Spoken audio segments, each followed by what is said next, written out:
à deux doigts de me prendre une OQTF en pleine dans la face. Bienvenue dans le canapé noir, votre émission présentée par Oracle étudiant du peuple. J'espère que vous allez bien. N'oubliez pas de vous abonner, de commenter, de liker, de partager la vidéo et de la mettre en favori.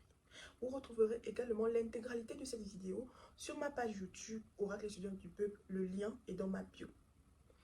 Alors, c'est l'histoire d'une jeune demoiselle qui vient me contacter pour me faire part et cas de la situation dans laquelle elle se trouve. Elle me dit: Oracle, c'est urgent.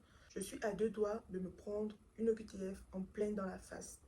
Pour des raisons que moi-même, et je ne vais pas rejeter la faute sur quelqu'un si ce n'est qu'à moi.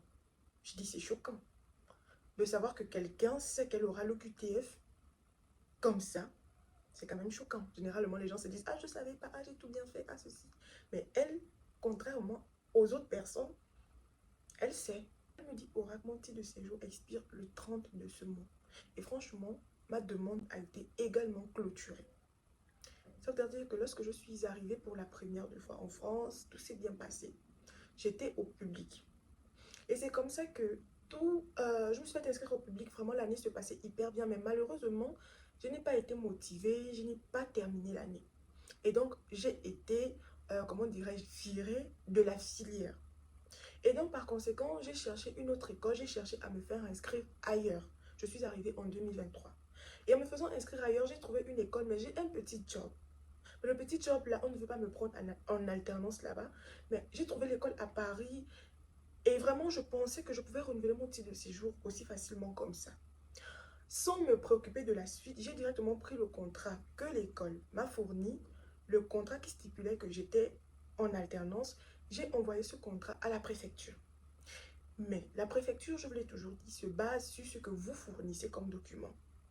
La préfecture a demandé le contrat d'apprentissage de la jeune demoiselle.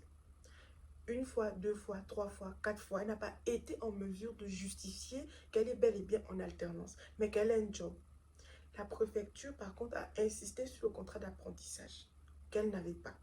Ils se sont ainsi vus à même de clôturer la demande de renouvellement de séjour de la jeune demoiselle parce qu'elle n'a pas prouvé. Ceci étant, l'école lui a dit: si tu veux, tu peux venir en initiale. Mais elle me dit: Oracle, je ne gagne pas suffisamment pour pouvoir me faire inscrire en initiale. Je suis bloquée, je ne sais pas comment faire.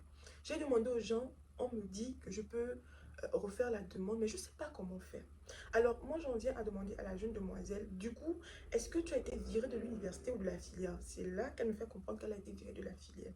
Donc, si tu as été virée de la filière, pourquoi tu n'étais pas renseignée sur d'autres filières que propose ton université tout simplement? Tant que tu arrives en France avec le statut étudiant inscrit à l'université publique, tu as toujours la possibilité de te réinscrire à l'université quand tu veux, tout en passant par, comment dirais-je, Parcoursup, e-candidat, mon master et tout. Elle également, elle est en master. Et voilà pourquoi je crois j'avais eu à faire une vidéo où les gens sont venus donner leur avis. Je disais, je préfère quelqu'un qui vient en France pour tout recommencer en licence. Parce que je t'assure que le master, c'est juste 2 années.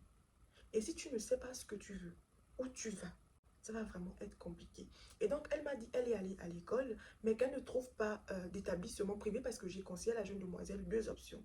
Soit elle retourne dans son université, elle demande à se faire inscrire orientée et elle m'a dit oui, que c'était encore possible pour elle de se faire inscrire et même de se faire réorienter.